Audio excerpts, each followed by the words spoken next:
아침 일라디오.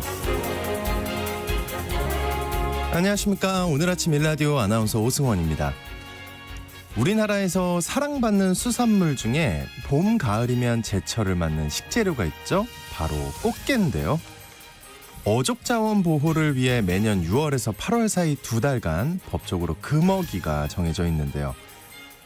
엊그제 20일 자정이 지나면서 이 금어기가 해제되고 본격적인 가을철 꽃게잡이가 시작됐습니다. 금어기가 해제되자마자 풍년 소식이 들릴 정도로 수확량이 많다고 하는데요. 유통업체들도 일제히 제철 꽃게 특가 경쟁에 돌입하고 있습니다.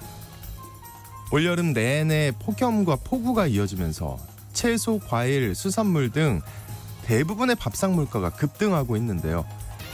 모처럼 저렴하고 푸짐하게 즐길 수 있는 맛있는 꽃게, 또 이제 제철 식재료 소식이라서 더 반갑게 느껴지는 것 같습니다. 통상 가을 꽃게는요, 봄 꽃게와는 다르게 숫꽃게 비중이 높다고 합니다. 산란을 마친 암꽃게보다 숫꽃게들이 살이 더 통통하게 올라 있다고 하는데요. 이번 주말에는 온 가족이 꽃게찜이나 꽃게탕 같은 요리 해드시면 좋을 것 같습니다. 또 제철마다 이렇게 즐기려면 어린 꽃게들은 방류를 해줘야겠죠. 어족자원 고갈과 중국어선 불법 조업 등으로 꽃게잡이 어업인들의 어려움이 크다는 소식 자주 접해왔는데요. 씨를 말리는 조업행위도 잘 단속하고 근절시켜야겠습니다. 8월 23일 금요일, 오늘 아침 일라디오 출발합니다.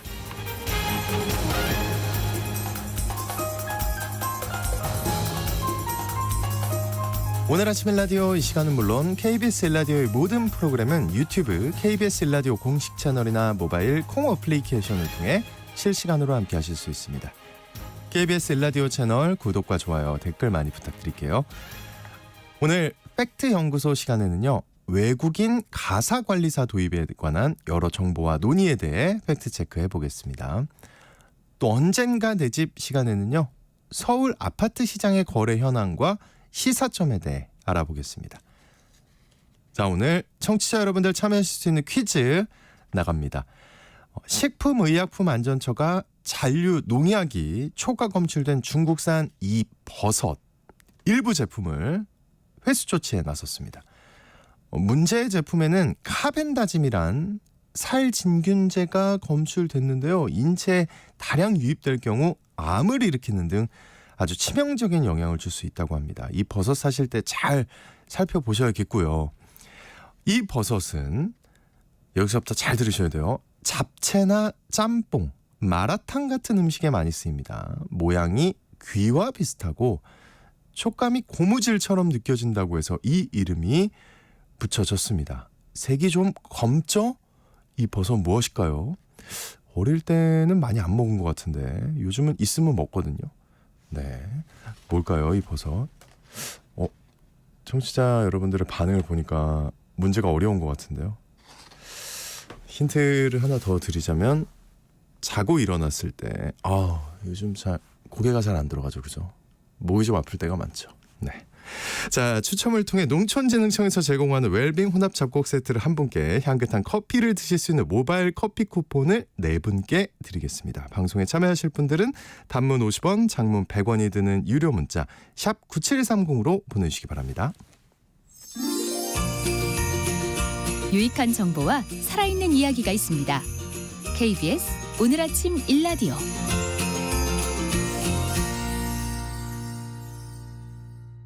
우리가 절기 문제를 많이 내니까 어떤 분이 바로 그냥 절기를 보내주셨는데 절기 아닙니다. 네. 버섯이에요. 자, 이 정보가 사실인지 혼란스러운 내용을 바로잡아보는 팩트 연구소 시간입니다. 필리핀에서 온 가사관리사 100명이 다음 달부터 신청자 가정에 투입되는데요. 이를 두고 외국인에게는 최저임금보다 낮은 임금을 지급할 수 있도록 하자는 주장이 나오고 있습니다. 이와 관련해 살펴보겠습니다. 팩트체커 선정수님과 함께합니다. 안녕하십니까? 네, 안녕하세요. 외국인 가사관리사들이 들어오면서 본격적으로 일을 시작한다는 소식이네요. 네, 그렇습니다.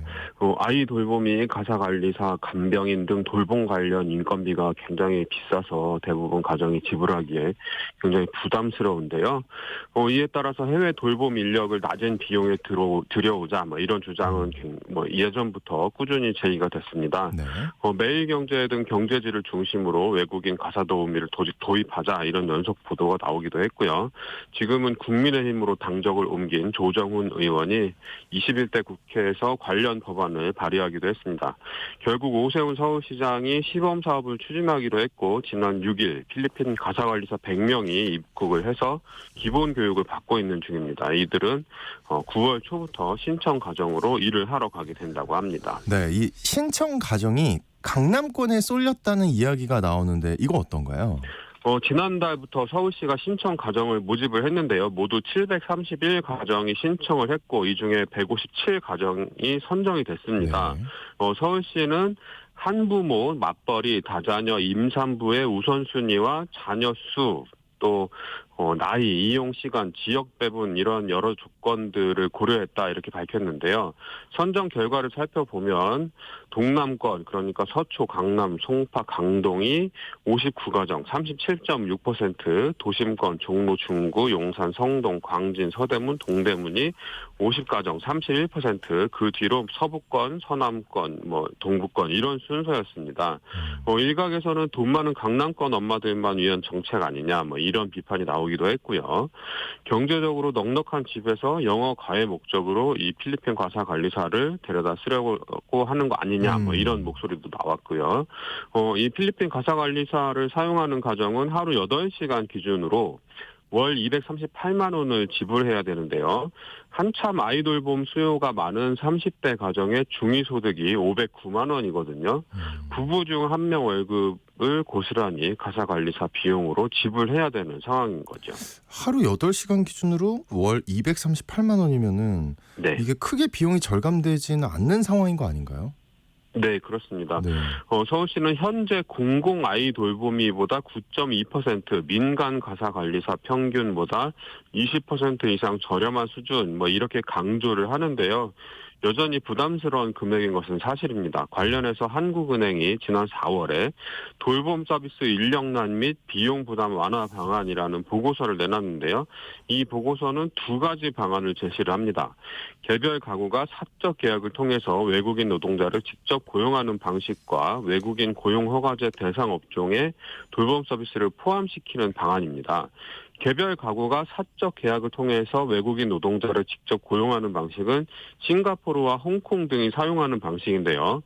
싱가포르와 홍콩은 고용주가 낮은 임금을 지불할 수 있지만 가사관리사에게 식사와 주거를 제공할 의무를 포함해서 여러 가지 의무를 부여하고 있습니다. 수십 년 동안 제도를 운영한 경험도 있고요. 네. 우리나라에서 가사관리사에게 별도의 방을 제공할 수 있는 가정이 얼마나 될까 이런 의문 제기되는 지점이기도 한데요. 한국은행은 사용자 조합을 만들어서 공동 숙소를 제공하는 대안을 제시하고 있기는 합니다. 그리고 두 번째는 고용허가제 업종에 돌봄 노동을 포함하는 건데요. 이 경우에는 돌봄 업종의 최저임금을 다른 업종보다 낮게 정하는 최저임금 차등화가 필요하다. 이렇게 보고서는 주장을 합니다. 네. 이 관련 토론회에서 나경원 의원이 ILO 차별금지 협약을 합리적 차별은 가능하다고 해석하는 게 맞다 이렇게 주장을 했는데 이거는 어떻습니까? 사실인가요? 전혀 사실과 다릅니다. ILO 차별금지 협약은 이렇게 정하고 있는데요. 인종, 피부색, 성별, 종교, 정치적 견해, 출신국 또는 사회적 신분에 근거한 모든 구별, 배제 또는 우대로서 고용 또는 직업상의 기회 또는 대우의 균등을 부정하거나 저해하는 효과를 가지는 것, 이걸 차별로 규정을 하고 금지하고 있습니다. 나이원뿐만 아니라 여당과 산업계에선 외국인에게 더 낮은 최저임금을 주는 제도가 필요하다 이렇게 주장을 하는데 이런 이야기가 나오는 배경은 뭘까요? 이 돌봄 업종과 마찬가지로 중소제조업체들은 심각한 인력난을 겪고 있거든요. 그런데 여태까지 낮은 인건비와 저비용을 기반으로 운영을 해왔기 때문에 국내 인력으로부터 외면을 받게 됐죠. 돈 적게 주고 험한 일 시키는 거니까요. 그래서 산업계는 낮은 비용으로 외국 인력을 도입할 수 있게 해달라 이렇게 요구를 하는 거고요. 그래서 외국 인력을 도입해서 최저임금을 지급을 하고 있는데요. 이 최저임금도 부담하기 어려우니까 외국인에 한해서는 최저임금을 낮춰달라 이렇게 요구를 하고 있는 거죠. 그런데 앞서 말씀드린 ILO 협약이라든지 국내법에는 분명히 외국인이라는 이유로 차별할 수 없도록 규정이 되어 있거든요. 우리나라 근로기준법 6조는 사용자는 근로자에 대해 남녀의 성을 이유로 차별적 대우를 하지 못하고 국적 신앙 또는 사회적 신분을 이유로 근로조건에 대한 차별적 처우를 하지 못한다. 이렇게 규정이 되어 있습니다. 그리고 또 외국인 고용법 22조는 사용자는 외국인 근로자라는 이유로 부당하게 차별하여 처우하여서는 아니 된다. 이렇게 규정을 하고 있습니다. 그 외국인 가사 노동자 도입에 관해서 찬반이 첨예하게 엇갈리고 있는데요. 찬성과 반대 각각 어떤 근거를 내세우고 있습니까? 찬성하는 쪽은 외국인 가사 노동자를 낮은 비용으로 도입하게 되면 우리나라 여성과 산업경제 전반에 도움이 된다 이런 주장을 하고 있습니다. 돌봄에 지불되는 비용을 낮추면 여성의 경력 단절을 어느 정도 개선할 수 있고 출생률도 높일 수 있을 걸로 보는 시각이 있습니다. 국내 돌봄 시장이 수요가 공급을 초과하고 있는 상황이라는 점도 찬성의 근거로 제시가 됩니다. 반대쪽에서는 홍콩과 싱가포르가 30년 넘게 가사 분야 외국인 인력을 도입해 왔지만 합계 출생률이 오히려 하락하고 있다 이런 점을 근거로 들고 있고요. 또 외국인 인력 도입에 따른 기존 가사 및 돌봄 분야의 부정적 파급 효과를 우려하는데요. 외국 인력의 비용이 낮은 수준에서 형성되면 동종업계에서 종사하는 내국인 가사 노동자도 노동조건 하락을 겪게 된다. 이런 취지입니다. 네. 또 여기에 외국인 가사 노동자에 대한 인권, 노동권 침해 및 차별 우려도 제시되고 있는 상황입니다. 그 싱가포르 얘기를 많이 하던데 싱가포르의 가사관리사 제도는 어떤가요? 싱가포르는 45년 동안 이주 가사 노동자 제도를 운영을 하면서 쌓아올린 경험이 있습니다. 상대적으로 낮은 임금을 주기는 하지만 이주 가사 노동자의 권익을 보장하기 위한 다중의 장치를 구비하고 있는데요. 고용주는 이주 가사 노동자가 근무지를 이탈해서 불법 체류할 우려를 대비해서 보증보험에 의무적으로 가입을 해야 합니다. 그리고 고용주는 노동자를 위한 의료보험 및 개인사고보험에 또 가입을 해야 되고요. 6개월마다 정기 건강검진을 받도록 비용을 부담해야 됩니다. 그리고 고용주는 이주 가사 노동자의 건강과 복지에 대한 책임을 져야 되고요. 또 노동자에게 휴식일, 적절한 숙소, 적절한 의료 서비스 및 안전한 근무 조건을 제공해야 될 의무가 있고요. 이주 가사 노동자는 노동법의 적용을 받지는 않지만 안전계약서를 의무적으로 작성해서 시킬 수 있는 일과 시킬 수 없는 일을 구분하고 고용계약서를 작성해서 고용 조건을 문서로 남겨놓도록 권고를 하고 있습니다. 또 그럼에도 고용주에 의한 학대 사건이 빈번히 발생을 하고 있는데요. 싱가포르 정부는 이주 가사 노동자가 사회적 최약자라는 점을 고려해서 학대 사건을 강력하게 처벌하고 있습니다. 고용주가 이들에 대해서 학대를 저질렀다가 적발되면 최대 징역 3년 또는 5천 싱가포르 달러 우리 돈으로 약 500만 원 정도의 벌금형에 처하게 되고요. 죄질에 따라서 평생 동안 이주 가사 노동자를 고용할 수 없게 되기도 합니다. 또 이주 가사 노동자가 임신을 하게 되면 고용계약이 해지되고 당사자는 출국을 해야 되는 법 규정이 있는데요. 이런 규정 때문에 고용주는 잠재적인 위험을 막기 위해서 이주 가사 노동자의 외출을 제한하는 사례가 종종 발생을 했다고 하기도 합니다. 이주 가사 노동자에겐 주 1회의 휴일이 부여되는데 휴일을 부여하는 대신에 휴일 수당을 주고 일을 시키는 경우도 많았고요. 그래서 싱가포르 정부는 이주 가사 노동자의 휴식권을 보장하기 위해서 지난해 1월부터는 매월 한 번 의무적으로 휴일을 부여하도록 조치를 했습니다. 또 무엇보다 홍콩과 싱가포르는 영어가 공용어잖아요. 그래서 이 필리핀 가사 노동자와 소통에 크게 어려움이 없는데요. 우리나라는 그렇지가 않잖아요. 아무리 필리핀 가사 관리사들이 한국어를 배운다고 해도 기초적인 회화 능력만 보고 선발하고 있는 실정인 걸 감안을 하면 소통에 어려움이 부각되지 않을까 이런 우려가 됩니다. 네. 혹시 해외에서는요, 외국인에게 더 낮은 최저임금을 적용하는 나라가 있나요? 미국, 일본, 독일, 호주, 벨기에, 스위스 뭐 이런 나라들이 최저임금 차등제를 실시하고 있기는 합니다. 네. 그러나 외국인에게 더 낮은 임금을 주는 방식의 최저임금 차등제를 실시하는 나라는 없습니다. 최저임금 차등제는 업종별, 산업별, 지역별 뭐 이런 최저임금을 달리 책정할 수 있도록 하고 있지만 어떤 경우에라도 국가 최저임금보다 낮은 임금을 허용하고 있지는 않습니다. 네. 외국인에게 더 낮은 임금을 지급하는 최저임금 차등제를 실시를 하려면 일단 앞서 말씀드린 근로기준법, 외국인 고용법 이런 국내법을 바꿔야 되고요. ILO 협약에서도 탈퇴를 해야 됩니다. 현재 외국인 가사 도우미를 활용하고 있는 싱가포르는 최저임금 제도가 아예 없고요. 홍콩은 ILO 차별금지 협약을 비준하고 있지 않습니다. 대만은 ILO 회원국이 아니고요. 네. 게다가 ILO 협약은 여러 FTA와 연결이 되어 있는데요. EU 등 많은 나라들이 국제노동기준을 준수하기로 하는 조항을 FTA에 포함시키고 있어서 우리나라가 이 ILO 차별금지 협약을 탈퇴할 경우에 무역 분쟁에 휘말릴 소지가 굉장히 큽니다. 이 시범 사업이 내년 2월까지로 예정이 되어 있는데요. 시범 사업 기간 동안 노출되는 여러 가지 문제점들을 잘 취합해서 다각적으로 분석을 할 필요가 있을 것 같습니다. 네. 오늘 팩트 연구소 시간, 이 외국인 가사 관리사 도입에 관한 여러 가지 정보에 대해 확인해 봤습니다. 지금까지 팩트 체커 선정수 님과 함께 했습니다. 오늘 말씀 고맙습니다. 네, 고맙습니다.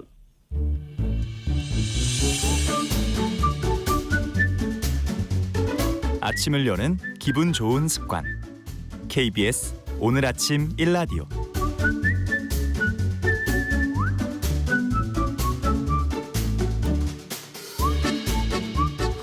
주택시장의 기본 상식과 이슈를 살펴보는 언젠가 내 집 시간입니다. 올여름 폭염만큼이나 뜨거운 곳이 서울 수도권의 주택시장인데요. 요즘 고가의 아파트에도 거래에 적극적으로 뛰어드는 수요층이 누군지, 또 지금 같은 시장 흐름 언제까지 이어질지 한번 살펴보겠습니다. 커넥티드 그라운드 최상욱 대표님과 함께합니다. 어서 오십시오. 예, 안녕하세요. 최상욱입니다. 되게 오랜만에 뵌 것 같죠, 느낌이? 휴가 갔다 오셔서 그런 거 아닙니까? 제 문제였군요. 네. 최근 시장 동향부터 좀 살펴볼게요. 시장이 활기를 띠고 있는 분위기인데 이 폭염에요. 실제 거래량은 어느 정도나 되나요? 올해 주택 거래량이 가장 크게 급증한 지역은 서울시이고요. 네. 그리고 지금 7월 거래량은 월간 기준으로 거의 8,000건에 육박을 하는데 이거는 서울시의 전성기 레벨의 그런 거래량이라고 볼 수가 있고요. 완전 살아나네. 비교를 위해서 작년 1분기 월 평균 거래량을 말씀을 드리면 1,000건대였기 때문에 좀 큰 폭으로 증가를 했습니다. 사실 작년이 이례적으로 평월에 약 5에서 6천 건 정도 거래가 되는데 정리하면은 올해 6월과 7월의 서울시 거래량은 평년 대비 과열 양상이었고요. 그리고 작년 초가 반대로 굉장히 극심한 위축이었습니다. 그런데 8월 거래량은 또 갑자기 바뀌어서 8월은 현재 20일이 지나고 있는데 물론 다음 달 말까지 취합이 되겠지만 현재 올라가는 스코어를 보면은 뭐 한 4,000건이나 5,000건 이 정도로 마무리 지을 것 같거든요. 그래서 8월부터는 거래량이 다소 좀 소강 상태로 들어가는 것 같습니다. 그러네요. 먼저 수요층을 살펴볼 필요가 있을 것 같은데요. 이게 실수요자인지 아니면 투기적 수요인지 어떻게 파악되고 있나요? 그 실수요하고 투자 수요를 구분하는 양식이 2017년부터 도입했던 자금 조달 계획서라는 게 있는데요. 그걸 보면은 집을 살 때 대출을 끼고 산다, 대출을 받고 산다, 이게 실수요고요. 주담대 받아서 입주를 하겠다는 거는 실수요자로 보시는 거고, 네. 그리고 임대 보증금을 승계해서, 그러니까 전세를 끼고 집을 산다, 이러면은 투자 수요로 보고 있습니다. 그런데 이런 투자 수요가 높아지면은 갭 투자가 집중되면서 외지에서도 그렇고 서울 안에서도 그렇고 이제 갭 투자가 집중되는 지역은 항상 좀 가파른 시세 상승이 나왔었습니다. 네. 그런데 국토부가 7월에 공개했던 이런 서울시의 연단위 갭 투자율을 보면은 평소에는 늘 50%가 넘었었는데 23년의 경우에는 국토부 발표 기준으로는 39%로 내려갔고 올해는 37%라고 내려갔기 때문에 작년과 올해의 서울시의 주택 거래량은 대부분 다 실수요자들이 주도를 한 그런 장세다 이렇게 설명을 했거든요. 네. 그런데 지난주에 그 문진석 의원실 통해 가지고 머니투데이가 기사를 냈는데 국토부에 로데이터를 요청해서 데이터를 정리한 게 있지만 그걸 보면은 23년 갭 투자율은 39가 아니라 29%로 나오더라고요. 그래서 올해는 작년보다 한 10%포인트 갭 투자가 좀 더 늘어난 것으로 설명이 되고 자연스럽게 작년이 역사상 최저의 갭 투자였고 올해는 갭 투자가 조금 증가를 했습니다. 근데 서울 전체로는 40%가 안 되지만 구별로는 편차가 굉장히 큰데 가령 용산구 같은 경우에는 전세 끼인 갭 투자 비중이 67% 되거든요. 그리고 이 수치는 아마 용산구 역대 최고 수치라고 생각이 되는 것 같습니다. 용산에 투자가 몰리는 거네요. 맞아요. 아마도 이번 정부 들어서 그 대통령실도 그렇고 용산에 위치하고 있고 이런 생각들이 있기 때문에 확실히 투자 수요가 많이 몰리는 것 같고요. 과거에 뭐 서울 안에서도 성동구라든가 이런 지역이 갭 투자 막 50에서 60% 육박했는데 올해 들어서는 30%대로 급감을 했거든요. 그러다 왜 그래요? 예. 그러다 보니까 그런 지역에서는 확실히 가격 강세가 다른 지역 대비 서울의 타 지역 대비해서는 종전에 마포, 용산, 성동을 묶어서 뭐 마용성이라는 용어를 썼었는데 그 다른 두 군데 대비해서는 상승세가 좀 덜 나온다던가 하는 것처럼 이 주택 거래에 있어서 실수요자뿐만 아니라 그 투자자들의 투자 수요가 얼마나 들어오고 있는지 이런 것들은 시세를 상당히 그 설명하는 데 좋은 그 툴이기도 하거든요. 그걸 보면은 올해는 작년보다 갭 투자가 조금 늘어났고 서울 전체로는 실수요 마켓이 맞지만 일부 지역에서는 투자 수요가 좀 과열되는 양상이 보이고요. 강남 3구와 마포구와 용산구가 특히 투자 수요가 집중된 지역이다. 그러다 보니까 지금 주택가격 상승률도 주간 동향이긴 하지만 서초구 같은 경우에는 갭 투자가 50%가 넘어가는 지역인데요. 이런 지역에서는 주간 이번 주 나온 것도 0.59% 나왔고요. 도봉구나 노원구로 동부권으로 가게 되면은 주간 기준으로 0.1 나오거든요. 그러니까 약 6배 차이가 나는 겁니다. 그래서 서울 안에서도 편차가 굉장히 심해진 거는 결국은 실수요는 어느 지역에나 적절한 규모로 있는 거고 투자 수요가 어디에 쏠리느냐 이제 그런 차이가 이런 시장을 만들어내고 있는데 고가나 초고가 지역에 투자 수요가 쏠리고 있다 이렇게 말씀드리겠습니다. 야, 그럼 그냥 글쎄요. 부동산 잘 모르는 제가 듣기에는 엄청 돈 많은 분들이 네. 비싼 지역을 많이 사서 이 거래량이 활발해지는 것 같다는 생각이 들기도 하는데. 네. 근데 그 중에서도 특히 이제 용산구 아까 잠깐 얘기하셨지만 역대급 갭 투자라고 들었는데요. 그 특별히 이 지역이 좀 주목받는 이유가 뭘까요? 그거는 저 이해가 안 되는데. 그건 이번 정부 들어서 용산을 좀 대규모로 개발을 하고 있고 그리고 장기적으로 사실 이 투자 공원 수요는 때문인가요? 꼭 서울에 계신 분만 서울의 타서울 지역을 투자 수요를 하는 게 아니고 그렇죠. 전체 서울 거래의 5분의 1, 즉 5분의 1은 어차피 지방에서 매수하시는 네네. 분들이거든요. 그리고 우리나라 전체를 봤을 때 이번 정부 들어서 용산에 있는 철도 정비창 부지를 개발하겠다는 그런 계획을 밝히기도 했고 그리고 좀 지방에서 매수를 하거나 하는 경우 등에서는 좀 중장기로 바라보는 관점이 있으니까 그러다 보니까 이제 그 지역에 대한 투자 수요가 다른 연도 대비해서 추세적으로 굉장히 높게 올라간 것이 아닌가 그렇게 그냥 생각을 하고 있습니다. 그리고 오 아나운서님 말씀하신 것처럼 투자 수요가 많다고는 하지만 서울 전체 거래 60%는 실수요이고요. 네. 그 전체 거래 60% 실수요였던 적은 작년이 좀 더 높았다고 한다면은 여전히 서울은 실수요 마켓이다 이렇게 부르는 게 맞거든요. 그런데 이 실수요이신 분들이 전반적인 패턴을 보면 이것도 자금조달 계획서에 잘 나와 있는데 네. 그 집을 산 돈을 어떻게 조달했냐 이거를 써야 되거든요. 그 대출 얼마 받고 종전 부동산 처분하는데 얼마 벌었고 뭐 이런 걸 쓰게 되어 있는데 20년에서 21년부터 나타났던 가장 큰 특징이 뭐였냐면은 주택을 구입할 때 마련하는 돈 중에 가장 높은 비중을 차지하는 거는 주담대도 아니고 갭 금액도 아니고 종전 부동산 처분 금액이었거든요. 그 얘기는 종전에 뭐 4억 원에 샀는데 그 집이 8억이 됐고 그 집을 처분하면서 1주택자니까 양도세를 안 내고 4억이 추가로 생기고 그 돈을 합쳐서 뭐 10억짜리 집을 샀다고 치면은 그 주택을 구입하는 데 들어가는 가장 큰 소스는 종전 부동산 처분 금액이 되는 거예요. 그게 그 비중도 21년에 1년 반 동안 당시에는 천준호 의원실을 통해 가지고 그 자금 조달 계획서 서울시 20만 건을 받아서 그 의원실에서 보도자료를 냈었고, 이번에는 문진석 의원실에서 자금 조달 계획서를 받아서 보도자료를 냈는데, 그 천 의원실 받아서 보도자료를 냈을 때는 20만 건 서울시 전체 거래에 대해서 36%의 돈이, 그러니까 전체 160조에서 약 60조 가까운 돈이 종전부동산 처분 금액이었거든요. 그게 21년에도 그랬는데, 지금은 그때는 퍼센티지는 전체 거래의 40%가 안 됐는데요. 지금은 전체 거래의 50% 넘는 사람들이 종전부동산을 처분하고 집을 샀다, 이렇게 얘기를 하고 있거든요. 그래서 이거를 소위 갈아타기라고 그냥 쉽게 말을 하지만, 그 비중을 놓고 보면은 현재 기준으로 서울에서 0채에서 1채로 올라가는 그런 이제 실수요자분들은 크게 감소를 한 거고요. 한 채였는데 다시 또 다른 한 채로 갈아타는 그 시장이 이제 대세 시장이 된 것입니다. 그래서 소위 그들만의 리그라고 뭐 부를 수도 있고, 네. 서울 부동산 가격이 초고가로 많이 올라갔기 때문에, 그래서 작년에 특례보금자리론 공급하고 올해 신생아론 공급하면서 0채에서 1채로 가시는 분들에 대한 주택금융 프로그램을 돌려줬더니, 이제 그런 부동산을 매입하는 흐름이 작년 올해 나오면서 종전에 그 부동산을 보유하고 있다가 처분하시면서 올해 대규모로 더 고가 주택으로 갈아타는 흐름이 크게 나타난 것이 자금 조달 계획서에 잡히는 거래 패턴입니다.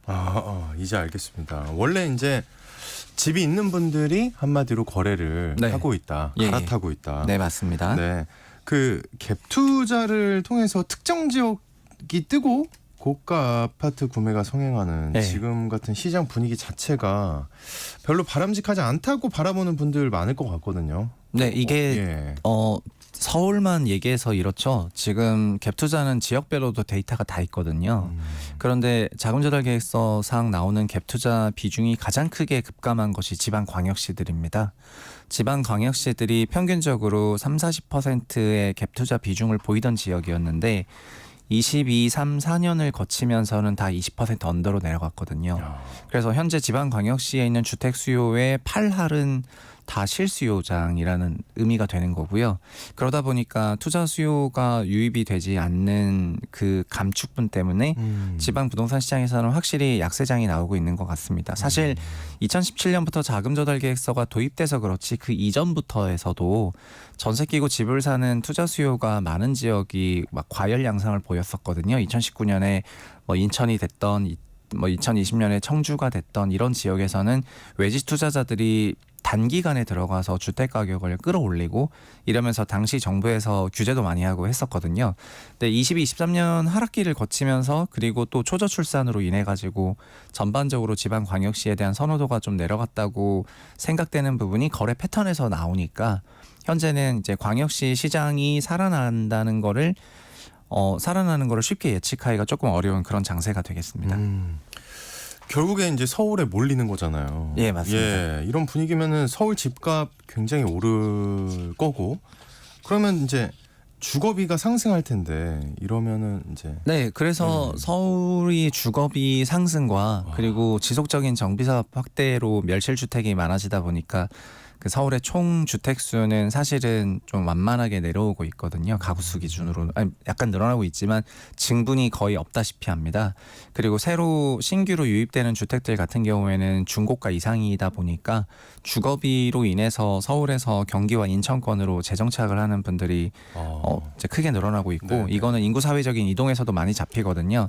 전체적으로 보면은 20대 때 지방 광역시나 지방에서 일자리를 찾아서 전부 서울로 상경을 했다가 그분들이 이제 30대 이상이 되는 과정에서 경기와 인천권에 정착을 하는 것이 우리나라에서 패턴화가 되고 있습니다. 그리고 그 과정에서 지방을 떠나는 2030들이 증가하다 보니까 지방이 이제 그 2030 세대들이 공동화되면서 네. 혼인 출산권들이 급감을 하고 있거든요. 그쵸. 젊은 세대들의 성비가 안 맞고 있습니다.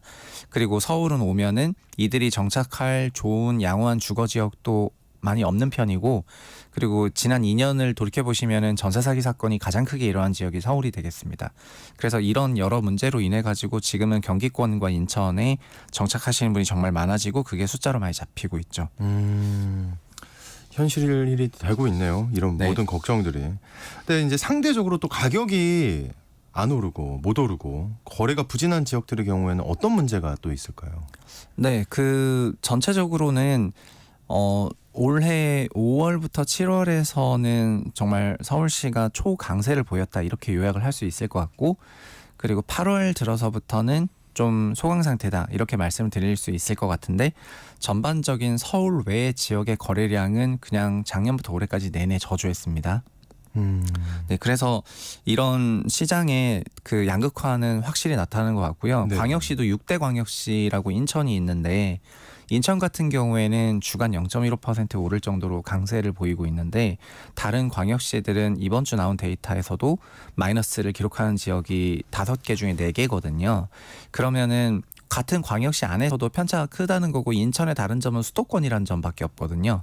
그래서 지금 주택시장은 완전히 수도권 시장이냐 비수도권 시장이냐 이렇게 양극화되어 있고, 그리고 수도권 안에서도 이제 수요가 몰리는 그런 지역인지 아닌지 이런 거에 따라서 그 안에서도 현저히 양극화가 되어 있다, 그런 상황입니다. 네. 아, 양극화가 되고 있는 거는 정말 느낍니다. 네. 네. 그 이런 양극화 현상은 이제 고착화된 거라고 봐도 될까요? 저는 그렇게 느껴지는데. 저는 그 20년, 21년 천준호 의원실 자금 조달 계획서 처음 받았을 때 그때 사실은 충격을 크게 받았어요. 왜냐하면은 주택을 구입하는데 대출을 받아서 집을 살 수 있는 것이 아니라 종전 집을 처분한 돈 36%가 없으면은 이제 집을 못 산다, 당연하죠. 이런 네. 통계였기 때문에, 그럼 지금 집이 없다면 정말 집을 못 사는구나 이런 생각이 들고, 소위 여러 나라에서 쓰고 있는 이제 주거복지라는 것이 그냥 주택과 관련해서 살고 싶을 때 살 수 있는 집이 많다는 게 전반적으로 복지 레벨이 높은 상황인데, 이제 그런 걸 벗어나게 되면서부터는 좀 충격을 많이 받았거든요. 근데 올해 자금조달 계획서상에서 그 비중이 전체 거래의 절반을 넘어버렸기 때문에 이제는 완전히 그냥 그들만의 리그화 돼버렸고요. 그러다 보니까 7월과 8월에 거래량이 치솟으면서 아마도 좀 그걸 못 느꼈을 수도 있지만, 평월로 내려가게 되면은 원래 과거의 실수요라는 거는 영채에서 한채로 가는 이제 실수요자도 있었고 갈아타는 수요자도 있어서 반반 믹스가 됐었는데, 지금 영채에서 한채로 갈아타는 분들의 비중이 크게 감소했다는 거기 때문에 네. 늘 거래량은 적다는 거거든요. 네, 네. 그래서 그런 상황이라는 걸 좀 말씀드리고 싶습니다. 저는 솔직히 웃음이 나오는 이유가요. 네. 그 거래 계획서 거기에 이제 종전 주택을 팔고 바꾼다 이렇게 썼다 그랬잖아요. 네네. 그게 궁금해요. 종전 주택은 어떻게 어떻게 얻게 됐는지. 예, 모두가 경력 사원을 요구하면 신입 사원은 어떻게 경력 사원이 되나, 네. 요 말씀하신 거죠? 네. 정말 그거를 궁금합니다. 작년이랑 올해는 작년은 특히 특례 보금자리론을 풀었는데 40조 원짜리 한국 부동산 역사상 가장 큰 프로그램이었고, 그거는 소득에 제한이 없는 무주택 가구 전체가 9억 이하 주택을 취득할 수 있게 했기 때문에 시행하자마자 뭐 한 달 만에 이제 10조 원 이상이 신청이 될 정도로 폭발적으로 증가했고, 올해는 출산 가구만 대상으로 하다 보니까 나홀로 가구에서 작년은 혼자이신 분들도 신청을 다 했거든요. 근데 올해는 출산이라는 게 혼인을 한국에선 전제하고 있기 때문에 혼인 가구들 위주로 신청했고, 월 초에는 생각보다 저조했는데 그것도 소득을 높여주면서 크게 증가를 하기 시작해서 현재는 월간 가계대출 데이터를 보면은 주택도시보증공사의 전체 대출 규모가 약 월간 4조 원씩은 나오거든요. 우리나라 전체 월 가계대출이 6조 원대, 5조 원대 이러고 있는데 그 비중만 한 4조를 찍고 있기 때문에 상당히 높은 비중으로 나오고 있다고 말씀드리겠습니다. 지금 말씀하신 그 가계대출이 혹시 그 9월 1일에 그 스트레스 DSR 2단계 그 시행하잖아요, 그렇죠? 네. 9월 1일에 마침내 원래 7월부터 시행하기로 했었던 스트레스 DSR을 9월부터 시행을 하고요. 네. 아마도 7월에 시행을 하기로 했었다가 일주일 남기고 9월 시행하겠다고 하면서 그때부터 또 이게 트리거로 작동을 해가지고 9월 이후부터는 집을 못 사니까 지금 빨리 집을 사야 되겠다, 이런 생각을 시장에 강력하게 부여했다고 생각을 하거든요. 그러면서 7월과 8월에 폭발적인 매매 거래량이 나오도록 만든 게 이 스트레스 DSR이 아닌가 싶습니다. 현재는 DSR만 적용이 되고 있는데, DSR은 자기 소득 대비해서 40% 이상의 주담대라 신용대출을 받지 마라 이거고요. 스트레스 DSR은 이 시장금리 대출 금리를 좀 더 스트레스 금리를 가산해서 실제 대출 금리가 늘어나는 것이 아니라 스트레스 금리를 좀 더 더해서 그 대출 한도를 줄이겠다는 거거든요. 3.5%의 주담대를 받았을 때 대비 만약에 스트레스 금리로 0.75%가 가산되면 4.25% 주담대가 되는 건데, 그렇다면 대출 금리는 3.5로 유지하지만 한도는 4.25로 계산하게 된다면 한도가 감소하기 때문에 이걸 적용하는 건데, 이걸 9월 1일부터 시행을 하게 되어 있습니다. 근데 이게 또 약간 서프라이즈한 스트레스 DSR 발표였던 것이 그저께 이걸 발표했는데요. 원래는 스트레스 DSR이 순차적으로 1단계, 2단계, 3단계 올라가고 있었고 9월부터 2단계였고 2단계는 가상금리의 절반인 50%인 0.75%를 가산하는 거였습니다. 그래서 대출상품 금리의 0.75% 가산되는 한도 축소가 있을 거로 생각했는데 네. 수도권에 대해서는 1.2% 가산하겠다. 이렇게 갑자기 서프라이즈한 그 수도권 가상금리 중과를 발표했거든요. 예, 굉장히 그래서 아마도 9월 1일부터 시행이 되게 되면, 그것도 이거 시행 한 일주일 남기고 이렇게 발표를 했으니까 9월부터 신청하게 되면은 지금 한 열흘 남았는데 그렇게 신청하게 되면은 아마도 상당한 가상금리 중과로 인해 가지고 대출 한도는 크게 위축이 될 것 같거든요. 네네. 그래서 9월 이후부터의 그 주택시장에서는 유동성 공급이 조금 말라갈 거라고 생각이 돼서 시장은 전반적으로 안정세로 이제 내려갈 것 같습니다. 예, 그렇게 전망하고 있습니다. 그 주택 가격이 계속 오르고 시장이 활기를 띨수록 사실 무주택자들의 내 집 마련 꿈 이거 절실해지잖아요. 네네. 이런 상황이 되면.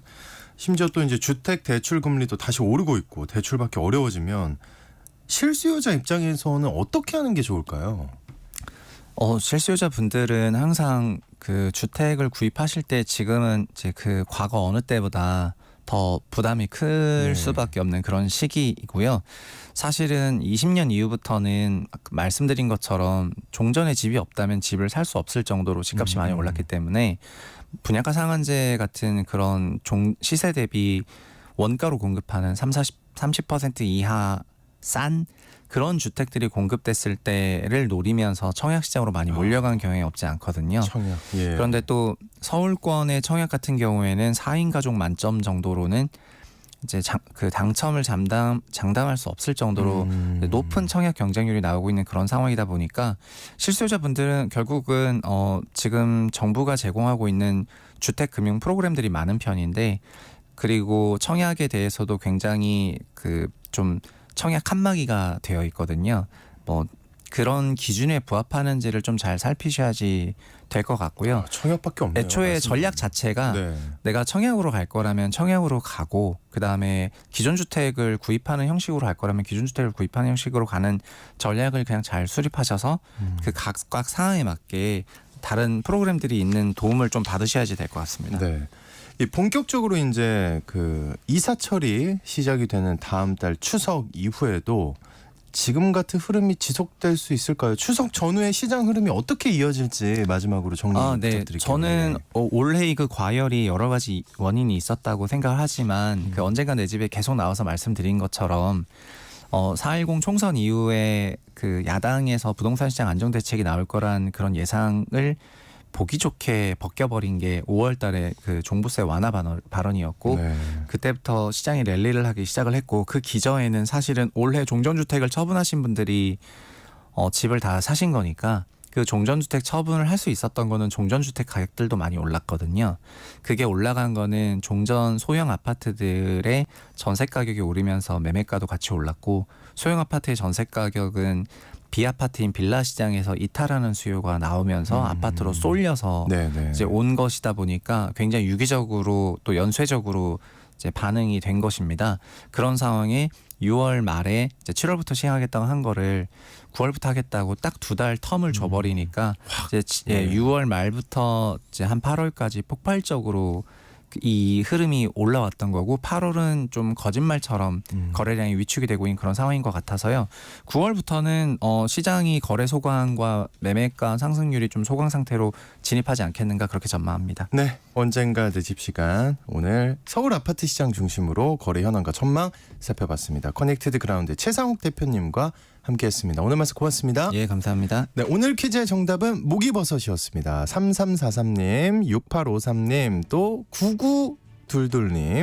식감이 좋아서 좋아하는 버섯이라고. 그러게요. 저도 항상 요리에 들어가 있으면 먹긴 했는데 8608님 냉장고에 불려놓은 목이버섯 한가득이라고 걱정된다고. 왜 아니겠습니까? 예, 좀 조심하셔야 될 것 같고요. 중복 당첨 여부 확인 후에 홈페이지에 당첨자 올려놓겠습니다. 오늘 아침 일라디오 전 내일 돌아옵니다. 좋은 하루 보내세요.